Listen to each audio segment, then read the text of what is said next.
guys, so today we're going to be installing the black bull bar that we just painted in the last video. So it came out pretty well, we're pretty happy with how it went. It's just the $200 bull bar we picked up. That's the factory bar that comes on the Prado 120s.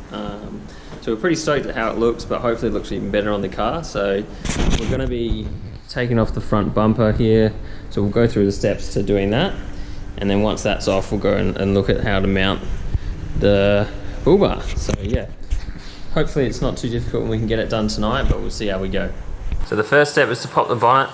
The first 3 mounting points are under here, so they've got little black tabs on there. I don't know how well you can see, but we need to flick them off. And they're just like your trim pieces, like your fender liner and that kind of thing use. So we'll knock them out and then hopefully go on to the next part pretty easily. So they're just little clips that pop out, so you just got to flick them up with the flat head and then they should just pop out. Can you see that?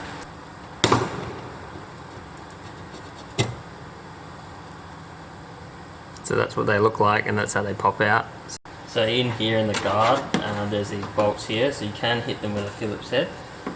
So there'll be one on either guard, and that's just how it mounts to the, I believe the fender liner. But once they're out, that's just the next step.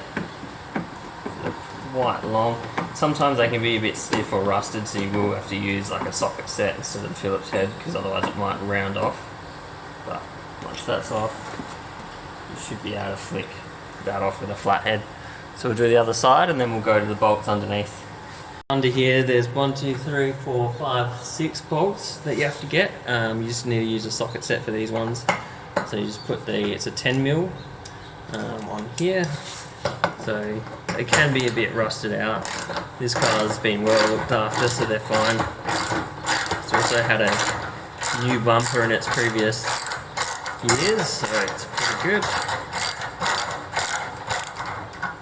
Yeah, they're quite small screws there. So we'll just take out all 6 and then move on to the next step.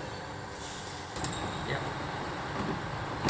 So this is a bit of an awkward angle, but there's a bolt hidden in here in the fender just up inside. So we were trying to get it off. We couldn't figure out why the bumper wouldn't come off, but this would be why.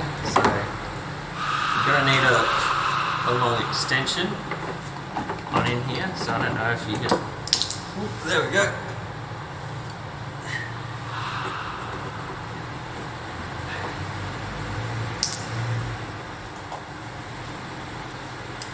So the last little bit's probably easier to do by hand.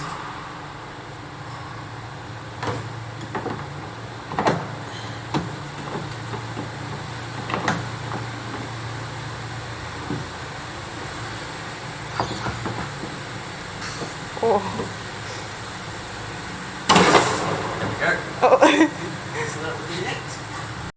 So this is a bit difficult to see, but in relevance, that's the tyre there. And up here you'll see this little provision here. So through there, you can't really see, is where the bolt is to get each side off. So it is really hard to find, but once you get that off, the whole bumper should come. So if you see in here, the only thing holding the bar on now is if you look in here. It's probably easier to see on this side.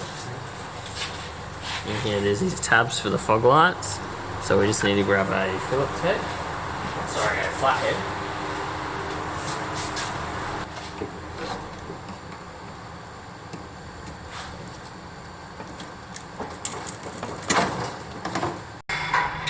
So it's now the next day and we're still working on it because we need to get some deep sockets, because the next part is to take this crash bar off, which has, if you can see down here, these nuts with quite a long stud left, so a normal socket piece won't fit, so you have to get these deep sockets, which we just got from Autobahn. So we've cracked all of them. We used some penetrant spray, just some inox, because they are very, very tight, and you use quite a bit of force to get them off. Once you have, just take all these off and then we'll be on to the next step, mounting the bar.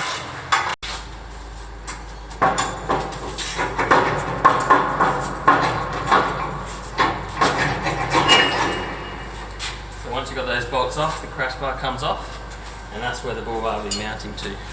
So in order to get these long pins in to the mounting point in here, if you come down here, you can see just around this corner here that there's,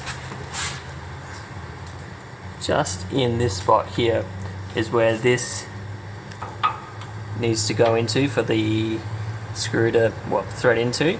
But to do that, we're going to have to remove the radiator. So the first thing we're going to do is pop off all these clips, which just hold it on top. And then there's 4 main bolts, one in here, just there, and then some in here as well. So on the same side, so just up here. And there, we've already taken that one out. So we're going to undo them, and we'll hopefully be able to move the radiator up. So with these, I'm not sure what you call them, inserts that you thread into, they have a circlip around the end, which goes into the chassis. So in order to install them, you have to take the circlip off. So we had to just quickly rush then to Bunnings and get some circlip pliers. So they insert into those 2 holes there, and they spread it so that you can take it on and off. So now if we pop around here, it's a bit hard to see, but in there where that slot is, just in there, that square there, is where this is going to slide into. Let's get it. So we've got the radiator loose, so now we can slide this through. Bit hard to see. I might need 2 hands here.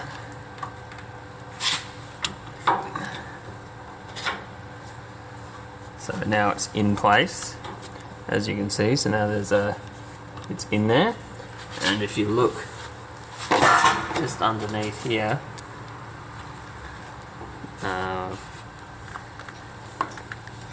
just up in there, that's where it comes out, and that's where you need to put the circlip around to hold it in place. So we'll go through that now and put it on the other side. So the next part here that we're installing is this bracket here. So this is just for some added support and strength that attaches to the chassis. So how it mounts is these flat pits here face forward, and then that side's on the inside. So it sits just like this against the chassis. You've got a bolt at the bottom, bolt at the top. The bolt at the top, don't know if you can see, is quite small. So we just pop this in here. And the bolt at the bottom is quite substantially bigger, and that just pops in there. And then you tighten them up, and then we'll go to the next step. So now we're on to actually mounting the bar itself. So what you've got is these, where the crash bar was, these studs here, and they line up with the front of this plate just down here. So there's, I think, 4 studs, so 1 on this side, 3 down that side, and then after we've done that, we're going to have a big stud that goes straight down the middle, down into here. So we'll get it mounted up first, and then see how we go. Alright, so this is a piece of trim that goes up into this guard here. So we were trying to put the bar on, but it was rubbing on here, because this is where the factory bumper slides in. So you've got to remove that. It's just 2 bolts and then some tabs that pull out. So you're going to remove that either side before you can put the bull bar on. Okay, so it's the next day now. We got cut off a bit late last night. We ran out of time, but we did manage to get the bar on and mounted. So we'll show you now how it actually attached to the car itself, and just some extra tips on when you're mounting it, just to make sure it lines up properly. So I'll grab the camera off Ash now, and I'll just show you under here. So as you can see, the bar's now mounted. It looks pretty smick. We managed to get the light bar just fitted on there as well. I have also painted the grille black, which just adds to it a bit. And if you look under here, you'll see there's a large bolt just down this side here, and then a smaller one just up above there. So they mount to the chassis itself, and then these 2 bolts on the left mount to just above where the other studs go. So I believe these are for the the winch, just to, if you had a winch in there, just to give extra support. And then if you look under here as well, we've managed to get, so you've got 3 studs with a nut on this side and then 1 on this side. So this is how the crash bar mounted before, so it just uses the existing holes. The one thing to note when you're mounting the bar, you may find the first time the big screw that goes straight through the middle of the bar, that pulls the bar closer to the chassis. With that, you may find one side of the bar will actually be higher or lower than the other, and that's where you'll get a bigger gap in between this headlight and also between the fender and the bumper there. So what you'll have to do, because you've also got 4 nuts on each side, is you just have to loosen them up until you've adjusted it to the point where you think it looks okay. It probably helps if you have someone else help you just hold it there, and then you'll have to tighten those 2 main bolts that go straight through here and here, and just tighten them in until you're happy with how it even sits. Because if you have it sitting higher on one side, it'll rub on that fender, possibly doing damage, but you have to leave enough gap around that side to allow for some movement whenever you're going over corrugations, etc. and off-road. So these are the bolts here I was talking about. So this one here is the main bolt, which pulls the bull bar towards the car. So if you have that when the bull bar is in an uneven position, that's when you'll have an uneven gap on either side. So just make sure you've got it where you want it, and make sure all these nuts as well are loose. And then once you have it where you need it, tighten this one first, I found, and then the rest of them either side. So that finishes off the video on fitting the factory bar to the Prado 120. I hope you found it useful. We just thought we'd put the main tips and kind of tricks in there. I know there wasn't any other videos out there for fitting this factory bar, so I thought it would be helpful to show you how it's kind of done. We're no experts, so we're just kind of learning as we go. But we also thought that the video on painting the bar would also help, because I know that's a pretty common thing for people to do as well. But yeah, the next videos will be maybe something along the lines of a dual battery setup for when we're camping, or some rear drawers or something like that. But you'll definitely see more videos from us, definitely on the specific Prado stuff, but just pretty generic for what you can do on most full drives. So thanks for watching.